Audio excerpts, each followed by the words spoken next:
Election commission of India को हमने पहले लेटर लिखा था और उसके बाद उन्होंने हमको टाइम दिया आज का। तो मेरे साथ हमारे बिहार के अध्यक्ष जनाब अख्तर उल इमान साहब हैं, आदिल हसन साहब हैं और हमारे बहादुरगंज के कैंडिडेट हैं ये हम तौसीफ आलम साहब। तो हम लोगों ने जाकर इलेक्शन कमीशन ऑफ इंडिया से मुलाकात की। तो सबसे पहले अख्तर भाई कुछ बोलेंगे, फिर तौसीफ साहब, फिर मैं बोलता हूँ। बोलिए अख्तर भाई आप। हम लोगों ने इलेक्शन कमीशन ऑफ इंडिया से इस बात की गुजारिश की है कि इन्होंने 3 कट ऑफ डेट्स दिए हैं और बिहार में जो सिविल रजिस्ट्रेशन है वो बहुत कम है। 2005 में भी 11% है और जबकि नेशनल रेट 62% का है। तो हमारे यहाँ सिविल रजिस्ट्रेशन में लोगों का जन्म प्रमाण पत्र नहीं है और समय कम है, माइग्रेंट लेबर्स हैं, बारिश का मौसम है, इसलिए इस तारीख को बढ़ाई जाए, इसको जरा से स्टे दिया जाए। हम लोगों ने इस बात की गुजारिश की है और इसको और सरल किया जाए। हम लोगों ने यह अपील, और हमारे यहाँ सिर्फ 2% लोगों को पासपोर्ट है और जो ग्रेजुएट्स हैं वो 14% है सिर्फ। तो जाहिर है कि हमारे यहाँ लोगों के पास सर्टिफिकेट्स नहीं है और जो गरीब लोग हैं उनके पास कोई कागज नहीं है। सैलाब में उनके घर कट गए हैं, तो ऐसी स्थिति में वोट देने से वो वंचित रह जाएंगे। और हमें शक है कि अगर इसी पीरियड में लिया गया तो लोग सारे लोग वोट नहीं दे पाएंगे और जो डेमोक्रेटिक स्टेट का जो सबसे बड़ा हथियार है उनका वोटिंग राइट है। इसलिए वोटिंग राइट से वो महरूम न हो जाए, इस बात का अंदेशा है। इसलिए हम लोगों ने इस तारीख को बढ़ाने की बात की है और खास करके हम लोग परेशान है कि हमारे यहाँ के 70% जो युवा हैं वो माइग्रेंट लेबर्स हैं, उनके पास कोई कागज भी नहीं है। अगर ये ऑनलाइन भी कराते हैं तो ऑनलाइन सिस्टम में भी वो अपना फॉर्म नहीं भर पाएंगे, इसलिए उनके वोट का बड़ा नुकसान होगा। इसलिए इस तारीख को बढ़ाई जाए। हमारे तौसीफ आलम साहब 4 मरतबा विधायक हैं, बहादुरगंज का चुनाव लड़ेंगे। हमारे बहादुरगंज विधानसभा में 7 पंचायत ऐसा है जो 2017 में 7 पंचायत बहुत ऐसे गांव हैं जो नदी में कट करके गिर गए, जो विलीन हो गए, जो नया कनकी के नाम पर जाना जाता है। ये 7 पंचायत में जैसे क्या कहते हैं, मटियारी पंचायत है, पत्थरगट्टी पंचायत है, लौचा पंचायत है, महजवतना पंचायत है, झाकट्टा पंचायत है, दुर्गापुर पंचायत है, निशंदरा पंचायत है। 7 पंचायत ऐसे हैं जो नदी के चपेट में आता है और इस तरह से पूरे बिहार में जो नदी होके गुजरता है इस तरह का आता होगा। तो हमारा कहने का मतलब है 2017 में जब गांव कट गए तो सारा कागजात चले गए, तो वो कहां से वोट दे पाएंगे। इसलिए हम चाहेंगे कि इसको रद्द किया जाए जो अभी ये किया गया है। देखिए,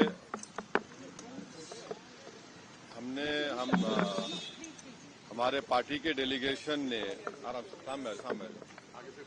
हमारे पार्टी के डेलीगेशन ने आज चीफ इलेक्शन कमिश्नर साहब से मुलाकात की। हमारा पहला उनसे पॉइंट ये था कि ये एसआईआर जो हो रहा है पॉलिटिकल पार्टी से कंसल्टेशन नहीं किया गया और हमने उनको अपने रिप्रेजेंटेशन में ये बताया है, एक एग्जाम्पल दिया है। देहरी विधानसभा का 2212 नंबर है उसका, रोहतास डिस्ट्रिक्ट में, वहां पर जून 2025 तक भी लोगों के नाम ऐड हो रहे थे, डिलीशन हो रहा था। तो ये जो फैसला ईसीआई ने, इलेक्शन कमीशन ने लिया, वो जून में लिया, तो इसका तो कोई जिक्र भी नहीं है क्यों लिया। और फिर सिर्फ चंद दिनों में आपने कह दिया कि इतने करोड़ लोगों के नाम आने चाहिए। फिर हमने इस सीईसी को बताया कि आखिर कोई सेपरेट मैकेनिज्म आप क्यों नहीं क्रिएट करते। जैसा अभी हमारे विधायक ने कहा कि कई ऐसे लोग बिहार के जो माइग्रेंट लेबरर्स हैं, देश के कोने कोने में काम कर रहे हैं, अब उनका राइट तो वायलेशन हो जाएगा। आर्टिकल 19 के तहत तो उनको एम्प्लॉयमेंट के लिए निकले हैं, अब उनके नाम के इंक्लूजन के लिए क्या स्पेशल मैकेनिज्म होगा। दूसरा ये है कि ये बीएलओस की ट्रेनिंग नहीं हुई और उसकी एग्जाम्पल ये है कि आपको कोई भी उनकी हैंडबुक नहीं मिलेगी। जो भी ट्रेनिंग होती है बीएलओस की, उसकी हैंडबुक मिलनी चाहिए और मिलती है, वो अब की बार नहीं मिली गई है। हमने उनको ये भी बताया है कि बिहार में डॉक्यूमेंट्री प्रूफ का तो जिक्र अख्तर उल इमान साहब ने आपके सामने कर दिया। पहला उनका प्रेस नोट देख लीजिए 24 जून का, उसमें उन्होंने क्या कहा। फिर उसको उन्होंने अमेंड किया, 30 जून को कहा कि 4.93 करोड़ वोटर आएंगे। अब 6 जुलाई का नोटिफिकेशन देके कह रहे हैं कि आप नाम डाल दीजिए, डॉक्यूमेंट्स बाद में दीजिए। तो ये जो इस तरीके से इलेक्शन कमीशन जो एक्सरसाइज कर रहा है, ये हमारी नजर में it reeks of administrative malafides, suffers from non application of mind. और हमने सीसी साहब को कहा कि आप 2024 के जो इलेक्शन को उसको आप क्वालिफाइंग लिस्ट क्यों नहीं मानते? भाई 24 में तो हमने वोट दिया, अब 25 में आप कह रहे हैं कोई डॉक्यूमेंट दो। तो ये हमने उनसे पूछा और हमने उनको बताया कि आपने 2024 में जो वोट डालने दिया, आप 25 में डॉक्यूमेंट पूछ रहे हैं, तो ये तो 2 क्लास ऑफ वोटर्स आपने क्रिएट कर दिया, जो आर्टिकल 14 का वायलेशन है। आप कोई रीजनेबल जस्टिफिकेशन नहीं दे पा रहे हैं। और एक बात हमने उनके सामने कही कि ये जो भी एक्सरसाइज उन्होंने किया है, इसका कोई लॉ से नहीं निकल रहा है, it is purely N administrative law के तहत किया, तो इसका भी मैलाफाइडे उसमें होता है। और आखिर में हमने उनको बताया कि सुप्रीम कोर्ट का एक जजमेंट है, जिसमें हमारे पहले रिप्रेजेंटेशन में हमने जिक्र किया था, जो 2005 का सुप्रीम कोर्ट का जजमेंट है, जिसमें सुप्रीम कोर्ट ने साफ तौर पर कहा लाल बहा हुसैन में कि the misuse of powers by ERO to disenfranchise electors, possibility of time effective judgement of ERO जो यहां पर हो सकता है, and consequence of having one name included in the previous electoral role.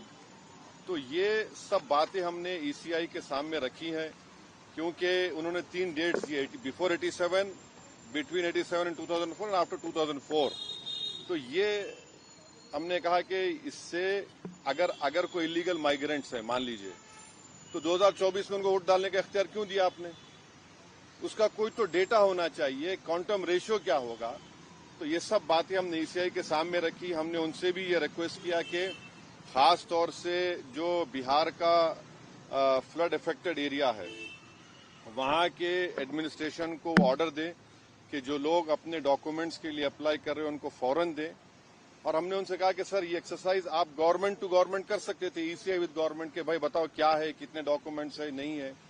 मगर मेजर रीजन ये है, मेजर हमको जो लगता है कि जो बिहार के नौजवान बाहर हैं, चाहे मुंबई में हो, दिल्ली में हो, हरियाणा में हो, पंजाब में हो, हैदराबाद में हो, उनके लिए बड़ी दिक्कत पेश आएगी। और अगर नाम उनका नहीं आएगा तो फिर उनको वोट डालने का इख्तियार नहीं मिलेगा। और फिर ये जो एक्सरसाइज को इलेक्शन कमीशन खुद अपने उसमें नोटिफिकेशन में कह रहा है कि ईआरओ और ईआरओ सिटीजनशिप एक्ट 1955 में कॉम्पिटेंट अथॉरिटी को नोटिस बोल सकता है।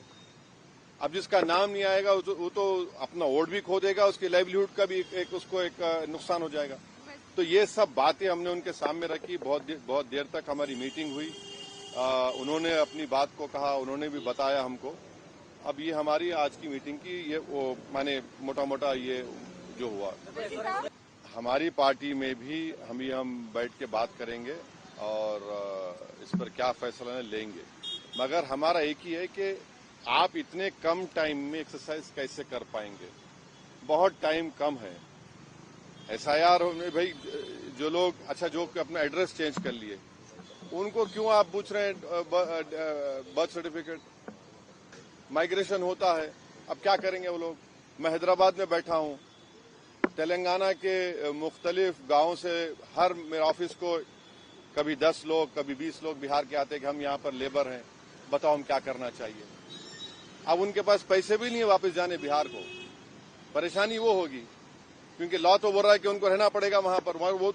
वो गए इसलिए कि बिहार में कुछ है ही नहीं, कोई सरकार ने उनका रोजगार का इंतजाम किया ही नहीं, तो मजबूरी उनकी है, बाहर बैठे हैं। तो ये सब प्रॉब्लम्स हमने ईसीआई के सामने रखे। हमने कहा इसका तो आप सोल्यूशन निकालिए।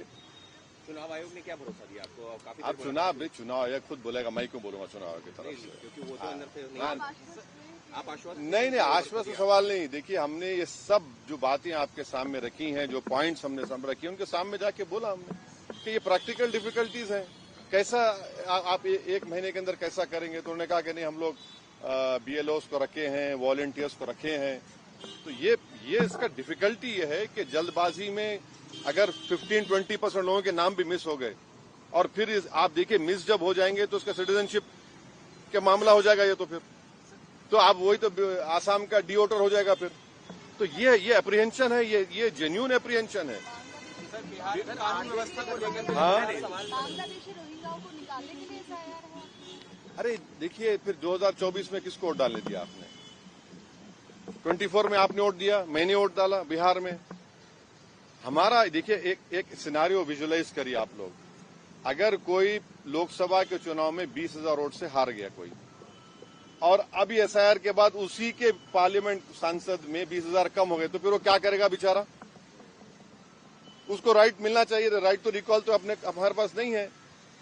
तो इसीलिए हम कह रहे हैं, हम एसआईआर के खिलाफ नहीं है। आप टाइम दीजिए ना। विपक्ष कह रहा है कि जो विपक्ष के वोट हैं वो कटवाने की साजिश है। देखिए, सीमांचल की हद तक बीजेपी आरएसएस बार बार ये भ्रम, ये झूठ फैलाती है कि यहां पर बांग्लादेश के लोग आ गए हैं। कहां है बताओ हमको। एक तो बता दो, 71 में बांग्लादेश बना, जब वो लोग नहीं गए, इस सरजमीन को उन्होंने माना, वहां पर भारत की वॉर ऑफ इंडिपेंडेंस में हिस्सा लिया।